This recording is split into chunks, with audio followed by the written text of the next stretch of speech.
Buenos días, hermanos. Le invito a que podamos leer todos juntos el Evangelio de esta semana. Juan, capítulo 6, versículos 37, 41 y 49. Dice así: Jesús les dijo: Yo soy el pan de la vida.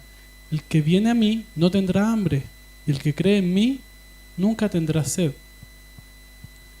Por eso los judíos murmuraban de él, porque había dicho: Yo soy el pan que descendió del cielo. Y decían: ¿no es este Jesús el hijo de José, cuyo padre y madre nosotros conocemos? ¿Cómo es que ahora dice: yo he descendido del cielo? Jesús le dijo: no murmuren entre sí. Nadie puede venir a mí si no lo trae el Padre que me envió, y yo lo resucitaré en el día final. Escrito está en los profetas, y todos serán enseñados por Dios. Todo el que ha oído y aprendido del Padre viene a mí. No es que alguien haya visto al Padre, sino que aquel que viene de Dios, él ha visto al Padre. En verdad les digo, el que cree tiene vida eterna. Yo soy el pan de la vida. Los padres de ustedes comieron el maná en el desierto y murieron. Este es el pan que desciende del cielo, para que el que coma de él no muera. Yo soy el pan vivo que descendió del cielo. Si alguien come de este pan, vivirá para siempre. Y el pan que yo también daré por la vida del mundo es mi carne. Los judíos, por tanto, discutían entre sí diciendo: ¿cómo puede éste darnos a comer su carne?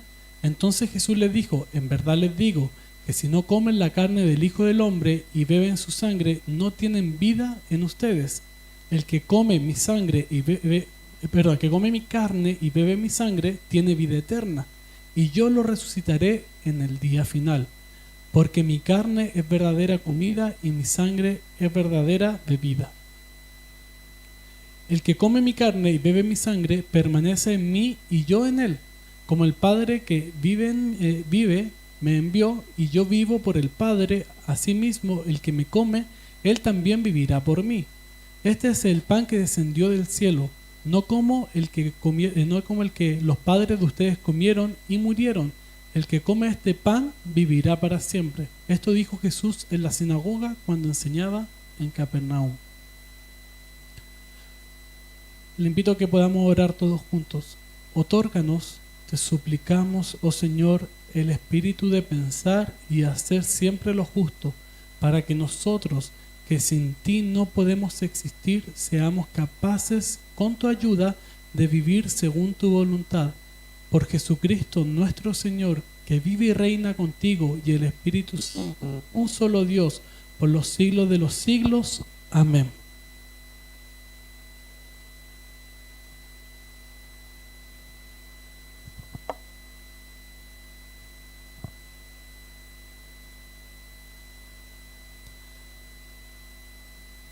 En la novela de Jane Austen, la cual se convirtió posteriormente en una película, nos relata las costumbres matrimoniales de Inglaterra en los principios del siglo XIX.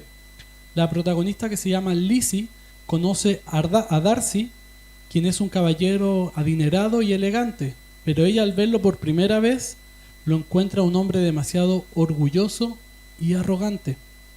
Porque Darcy no es muy comunicativo, tampoco le concede bailar la primera vez que se ven, algo que era costumbre en este tiempo. Entonces ella asume que él es una persona orgullosa y arrogante. Y no les voy a contar el final para no decepcionarlos, así que usted puede leer la novela o, si bien, ver la película. Pero lamentablemente la ficción muchas veces supera la realidad en la mayoría de los casos, porque yo sé que todos nosotros tenemos prejuicio sobre algunas cosas o sobre algunas personas. Muchos de nosotros hemos marcado y etiquetado a las personas con diversos motivos. Es más, muchos de nosotros hemos puesto algún sobrenombre a alguien por algo que dijo, por algo que hizo o por rasgos físicos. O si no, haga memoria: mi gordito, el chiquitito, el flaco, y así empezamos con muchos más. Y esto es lo mismo que hacen con Jesús. Lo etiquetan bajo la mirada prejuiciosa de quienes no conocían quién realmente era Jesús. Por eso el título de este sermón se llama Orgullo y Prejuicio. Y dos problemas que el ser humano tiene, y que es prácticamente la enfermedad más longeva después del pecado en la vida del ser humano, es el materialismo y la falsa familiaridad que muchas veces tenemos. Porque el materialismo nos ciega, nubla nuestra mente, nubla nuestro juicio. Y esa falsa familiaridad hace exactamente lo mismo. Nos nubla, nos ciega de ver quiénes son las personas realmente. Porque pensamos que las personas son según como yo imagino que son. Muchas veces pensamos que alguien es de una forma por cómo se viste, o por cómo se expresa, o por cómo es su mirada, cómo son sus facciones. ¿O no le ha pasado alguna vez que le dicen, oye, yo pensé que tú eras más pesado, o eras más simpático, pero no? Y el materialismo tiene este problema. La falsa familiaridad nos hace ver a las personas por lo que yo veo en ellos y no por quiénes son realmente en ellos. Y el materialismo causa exactamente lo mismo en nosotros. Muchas veces vemos las cosas según la calidad o la cantidad. Vemos a las personas o catalogamos a las personas por cómo se visten, por el tipo de trabajo que tienen, por la profesión que tienen. Porque estamos muy enfocados en el aquí y ahora. Estamos muy enfocados muchas veces en estas cosas terrenales. Si no, mire alrededor suyo su círculo de amistades. Generalmente, vamos a utilizar, ya que la vi, el caso de Angie. Si yo soy profesor, la mayoría de mis amigos tienden a ser profesores. Y muchas veces nos pasa así. Mi madre es profesora y todos sus amigos son profesores. Porque es lo que ella ve día a día. Y en este relato vemos exactamente lo mismo. Vemos a los judíos, esos mismos que habían estado siguiendo a Jesús por los panes y los peces, ahora están murmurando contra Jesús. Y esto es irónico, porque ellos mismos le habían pedido a Jesús que les diera de comer de ese pan que desciende del cielo. También le habían pedido a Jesús que fuera su rey. Pero ahora están murmurando contra él. Le están reclamando por las cosas que dice Jesús. Y específicamente le reclaman porque Jesús dijo, yo soy el pan que desciende del cielo. Lamentablemente el materialismo, el egoísmo humano es así, ciego y limitado. Porque ellos le pidieron a Jesús ese pan que desciende del cielo porque querían ser iguales a sus antepasados. Ellos decían, nuestros padres en el desierto comieron de ese pan que descendía del cielo. Bueno, Jesús, danos de ese pan porque queremos ser igual a ellos. Porque pareciera que ellos son superiores porque comieron de ese pan. Entonces nosotros ahora queremos ser igual de superiores que ellos. Estaban muy enfocados en las cosas materiales. Ellos se decían unos a otros, oye, ¿cómo es posible esto? ¿Qué se cree Jesús? ¿Qué está pensando Jesús? O en buen chileno, ¿qué se imaginaba? Y esto sucede porque su mente estaba puesta en lo físico, en lo terrenal, en lo material. Y no sé si usted ha conocido gente así, que lo único que busca son cosas momentáneas, materiales, terrenales. Voy a hablar un poquitito de uno de mis hermanos, no voy a decir nombre, lo a mí se va a reír. Pero uno de mis hermanos tiende a tener este problema. Él quiere comprarse un automóvil muy vistoso y que meta mucho ruido, dijo, para que todos sepan que él está ahí, porque está enfocado en el aquí y en el ahora. Y nosotros que estamos un poquitito más grandes le decimos, oye, cómprate algo menos vistoso porque te van a parar mucho la policía y todo lo demás, cómprate un auto más nuevo, no tan viejito, porque quiere un auto viejo pero deportivo y no sé. Nosotros le damos estos consejos, pero él dice, no, yo quiero eso porque eso es llamativo. Porque así me van a ver, así me van a mirar. Y cuando nos acercamos a Dios solo por los panes y los peces, va a provocar una visión errada de quién es Dios. Y no solo eso, sino que nos va a hacer pensar que Dios es de una forma como yo lo imagino. Un Dios a mi pinta, un Dios a mi manera. Y lamentablemente la gente que tiende a pensar así piensa que Dios es como este genio de la lámpara. Porque Dios solo me sirve para las cosas materiales, las cosas físicas. Buscamos y le pedimos a Dios, Señor, yo quiero una casa por allá arriba. Señor, yo quiero un auto, un Lamborghini. Señor, yo quiero ganar más plata para estar en los mejores restaurantes, en los mejores hoteles, en las mejores cosas. Y el mundo se mueve así. Hable con mucha gente en la calle y pregúntale, ¿cuándo ora a Dios? Cuando necesito, cuando quiero, cuando estoy buscando algo. Y tú dices, bueno, ¿qué estás buscando? No, estoy buscando mejores oportunidades, mejor esto, mejor esto, mejor esto. Y nunca le van a decir, estoy buscando tener una mejor relación con Dios. Estoy buscando ser un mejor cristiano. Estoy buscando ser un mejor hijo de Dios. Porque muchas veces este pensamiento se nos va pegando. Vamos adoptando este pensamiento físico, material, muy terrenal. Y estamos como los judíos. Señor, danos de eso. Eso que tiene esa otra persona. Señor, yo quiero lo mismo que tiene Farcas. Y los judíos decían, nosotros conocemos a Jesús. Es hijo de José y María. Sabemos la historia de su familia. Y muchas veces nosotros somos iguales. Yo conozco a Jesús, yo conozco a Dios, yo sé cómo es Él.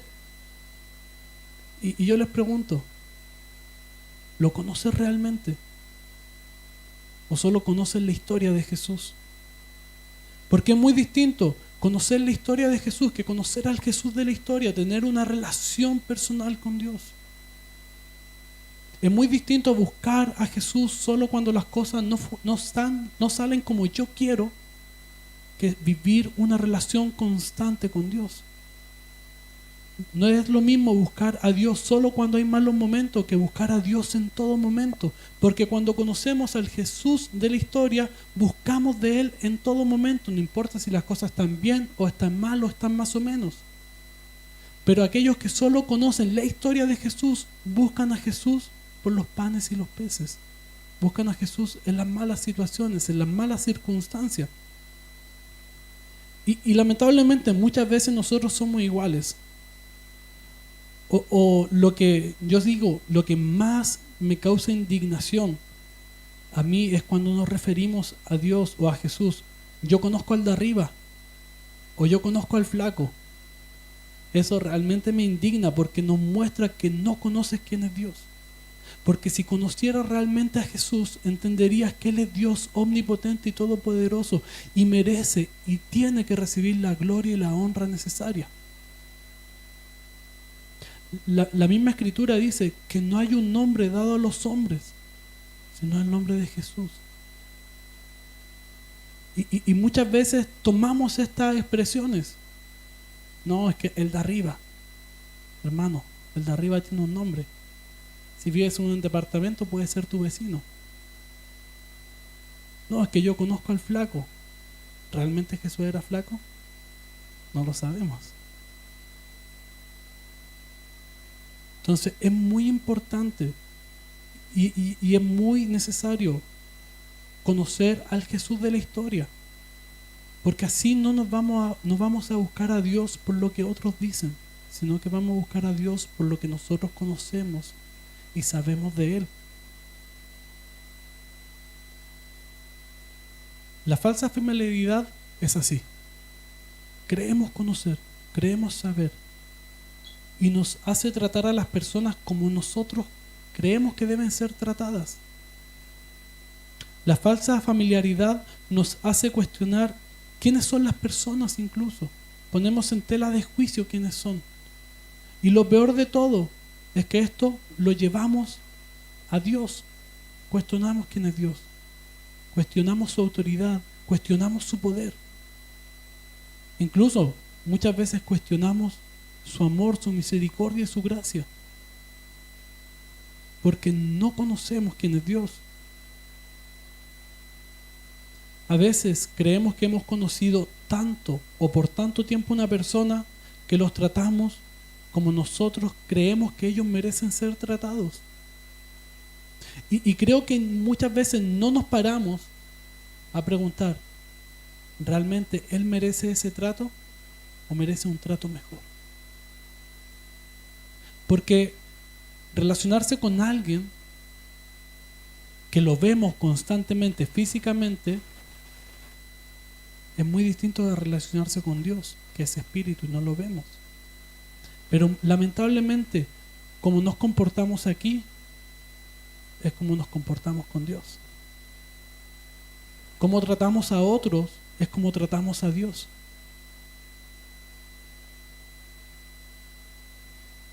Y la falsa familiaridad, el materialismo, hace que nuestra perspectiva de vida cambie, que nuestra forma de ver las cosas cambien, porque empezamos a ver las cosas de forma superficial, de forma banal, de forma muy terrenal.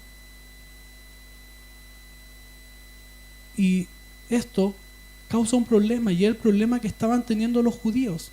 Ellos decían, conocemos a Jesús, conocemos a sus padres, conocemos su historia. Y como lo conocemos, bueno, ¿quién se cree este otro? Porque esto es lo que hace el materialismo, hermano.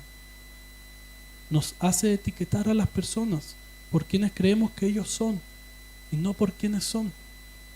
O por algo está ese dicho: dime con quién andas, te diré quién eres. O cómo te vistes, cómo te tratan. Porque etiquetamos a las personas. Les damos etiquetas, les damos una clasificación que muchas veces no es. Y sin embargo, lo que hablamos de otros demuestra quiénes somos. Si pudiéramos decirlo como una especie de dicho o refrán, dime de quién hablas y lo que hablas y te diré quién eres. Los judíos con su murmurar estaban demostrando su incredulidad ante Jesús. Y seamos sinceros, es válido. Es válido demostrar incredulidad. Quizás todos nosotros hemos mostrado incredulidad en algún momento. Y muchas veces creemos que debemos tener una fe ciega, que no necesita evidencia o sustento más que la simple fe. ¿O no le han dicho alguna vez? Es que simplemente tienes que creer. O cuando tú cuestionas te dicen, no, es que tú no tienes mucha fe. Tienes que tener más fe, tienes que creer nomás. Y tú dices, bueno, pero ¿en qué creo? Tú crees nomás, porque tampoco tienes la respuesta. Pero esto no es así. La evidencia da sustento y fortaleza a nuestra fe. Y los judíos deben estar cuestionando en su mente la naturaleza misma de Jesús, porque ven una persona física que se está atribuyendo una naturaleza espiritual. Esto es algo que causa conmoción en la mente tradicional de un judío, quienes creían en lo espiritual, pero al igual que muchas culturas colindantes al judaísmo, le era difícil creer que lo espiritual podía ser depositado en lo natural. De hecho, un filósofo, Aristóteles, él creía que lo físico era malo y que lo espiritual era bueno. Y este tipo de pensamiento no tan solo estaba en la cultura griega, sino que también había sido introducida en la cultura judía. Y muchas veces esto llevó a malas prácticas en el cristianismo. Como diríamos en buen chileno, gente que le daba rienda suelta al cuerpo, al fin y al cabo el cuerpo es malo, decían. Pero también llevó a otros extremos. Gente que decía, como el cuerpo es malo, yo voy a hacer morir mi cuerpo. Y se iba a lugares apartados a ayunar y morir por no comer nada. o dejar que muchas veces los insectos, los gusanos, los bichos se comieran su cuerpo, porque al fin y al cabo el cuerpo era malo. Y Juan es consciente de esto, y por ese motivo, al iniciar su escrito, al iniciar su carta, aclara que el verbo era Cristo, el verbo que estaba con Dios descendió a la tierra para habitar entre los hombres. Y esto es algo extraordinario, hermano, porque Dios toma forma humana, no como la forma humana que nos presenta la mitología griega, donde los dioses vienen a saciar sus necesidades carnales, sino que el cristianismo sostiene que Dios se hace carne para habitar entre nosotros y redimir a los hombres de sus pecados. No viene a gozar de los placeres carnales Jesús, sino que viene a morir en su carne para traer salvación y vida eterna. Es todo lo contrario a lo que la cultura de ese tiempo dictaba, donde ellos creían, o la mitología griega decía, que los dioses descendían para saciar sus necesidades. Pero Jesús hace lo contrario. No viene a saciar sus necesidades. Él viene a entregarse, a morir por ti y por mí. Y esto causa impacto. Esto para los judíos era revolucionario, era impactante, era algo que estaba marcando un antes y un después. Y como les decía, el platonismo que estaba impregnado en la sociedad nos daba a pensar este tipo de cosas, de que todo lo físico, todo lo material no importaba. Pero Jesús hace algo contrario. Él les dice, ¿saben qué? Coman de mí. Mi cuerpo es importante. Por eso deben comer de él. Entonces Dios, el ser de luz y perfección, viene a morar a algo físico. Viene a morar a un cuerpo humano. Algo que era considerado pecaminoso. Algo que iba a causar un rompimiento en la mente tradicional de un judío. ¿Cómo Dios podía habitar y morar en un cuerpo que procede del pecado? Entonces yo me imagino la mente de los judíos y debían estar así como que su mente explotando por todos lados, pensando, a ver, o sea, ¿qué se cree Jesús? Este muchachito que nosotros conocemos. Se cree superior a nosotros, se cree mejor que nosotros. ¿Cómo Él está diciendo que es Dios si Él habita, Él tiene un cuerpo físico? ¿Cómo va a ser Dios si Dios es espíritu? ¿Cómo Dios va a estar en un cuerpo físico que puede pecar, que puede fallar? Y a veces son los cuestionamientos que el mundo moderno también se hace sobre Jesús. Y esto nos lleva a pensar y a analizar cómo la gente ve a Jesús. Porque no tan solo expresiones como el de arriba o el flaco. Como les decía la semana pasada, mucha gente cree que Jesús simplemente fue un buen maestro, un buen ejemplo moral. Porque les cuesta entender y asumir que Jesús no era solo eso, sino que era el Dios encarnado. Y los judíos estaban pasando por el mismo cuestionamiento.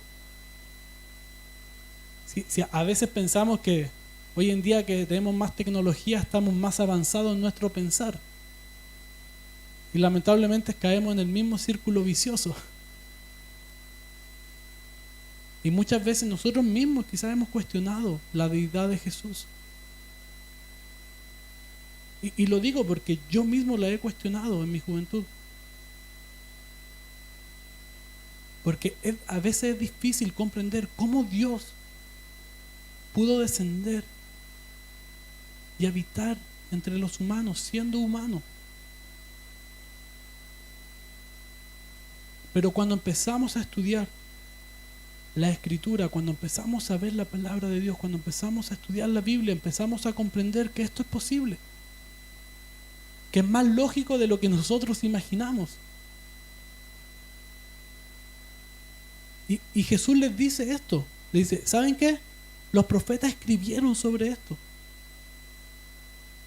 Si nosotros leemos los profetas, si leemos la Escritura, si leemos la Biblia, vamos a darnos cuenta que esto no es porque sí, no es como que un día Dios se paró y dijo, ya voy a enviar a mi hijo. Esto venía siendo profetizado desde el inicio, desde la creación. Dios había hablado una y otra vez que iba a enviar al Mesías. Ese Mesías que iba a salvar y redimir a su pueblo.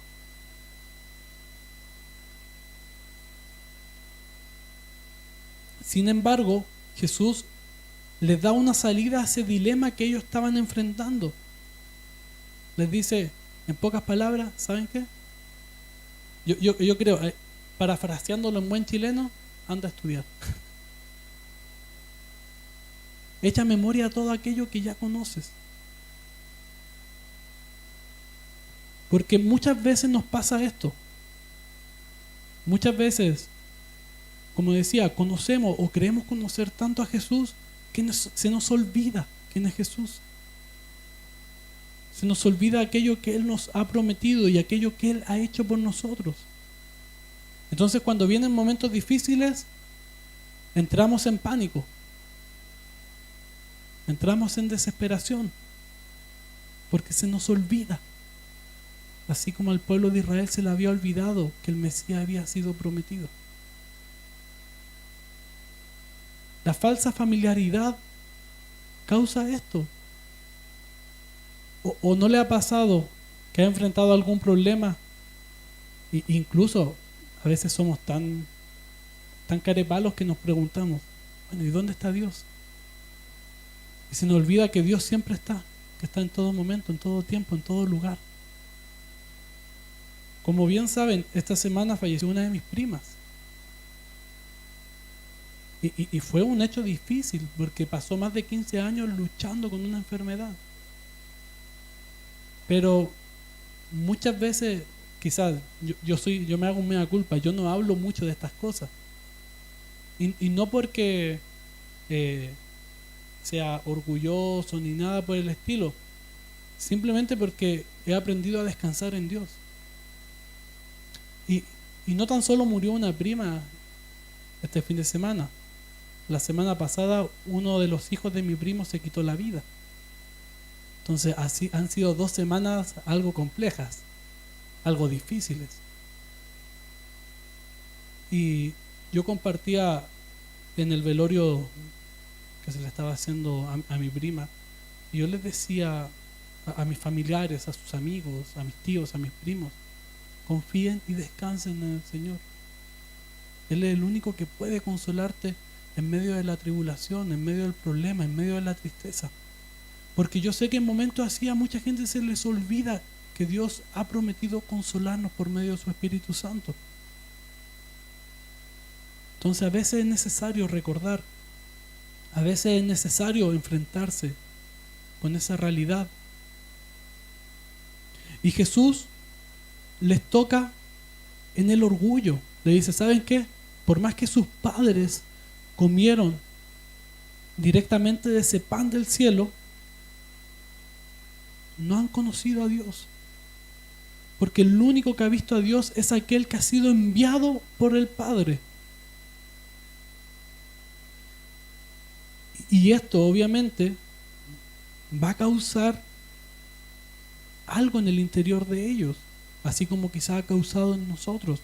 Porque les dice, el Señor, Dios, me ha enviado a mí para que ustedes sean eternamente saciados y no pasen hambre y sed jamás. Porque ellos querían ese pan del cielo, ese pan momentáneo, pero Jesús le está ofreciendo algo distinto, le está ofreciendo vida eterna. Y muchas veces nosotros, hermanos, estamos igual. Queremos, Señor, es que quiero las cosas ahora, quiero que las cosas se solucionen ahora. En vez de decirle, Señor, no importa lo que suceda ahora, a mí me interesa más lo que va por venir en la eternidad contigo. Porque cuando ponemos nuestra mirada en las cosas de este mundo, en las cosas terrenales, y sacamos nuestra mirada de lo eterno, de lo celestial, empieza el caos en nuestra vida, nos empezamos a desesperar, empezamos a entrar en aflicción. Cuando vienen los momentos difíciles, caemos en depresión, nos queremos encerrar, nos queremos acuartelar solos. Pero cuando estamos con nuestra mirada en lo eterno, en lo celestial, no importan los problemas que vengan ahora, seguimos confiando y esperando en Dios. No sé si se recuerda el sermón de nuestro pastor. Jesús está en la barca. Aún en los momentos más difíciles, Jesús está allí.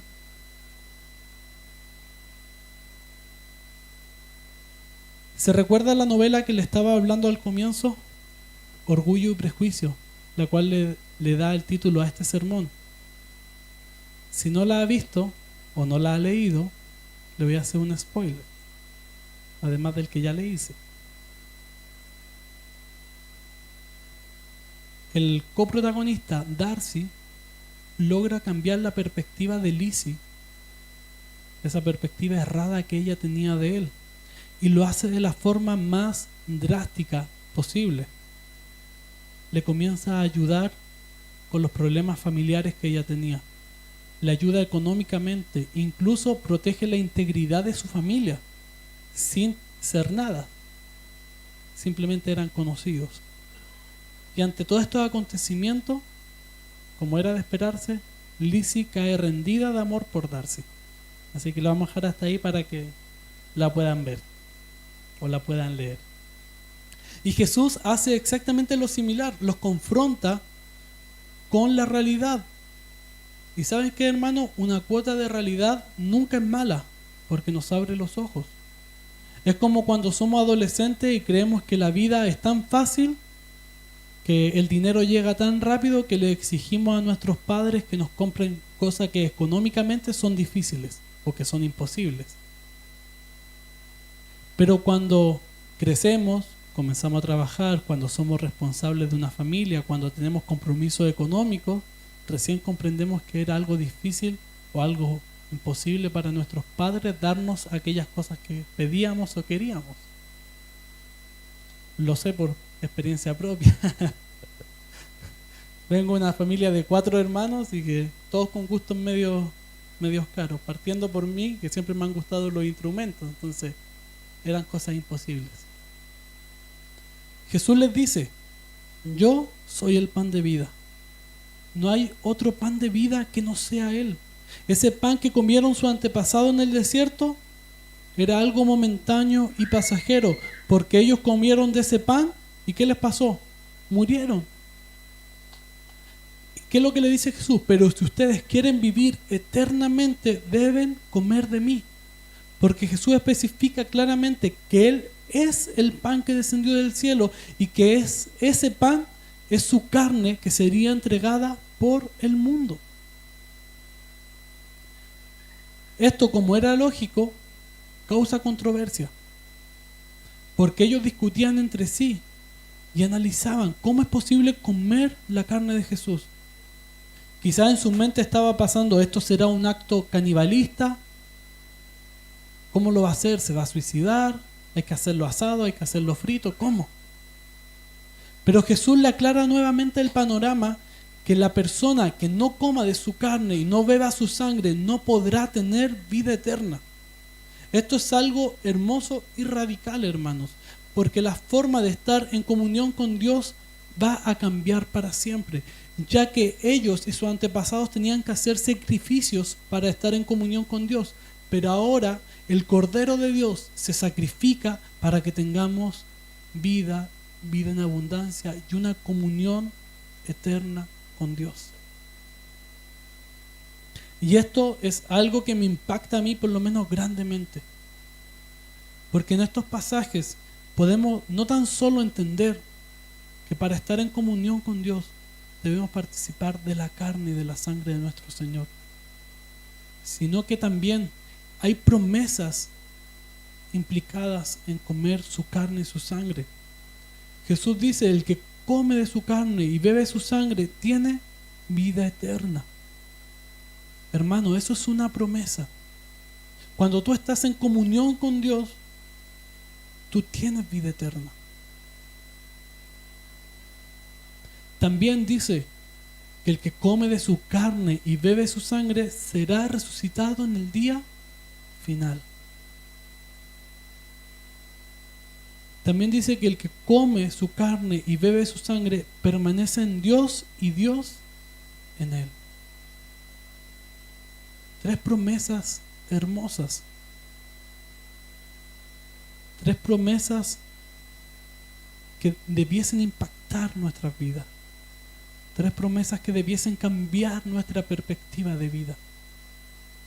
3 promesas que deben hacernos dejar de lado nuestro orgullo y nuestro prejuicio ante las cosas que vemos, escuchamos o sentimos.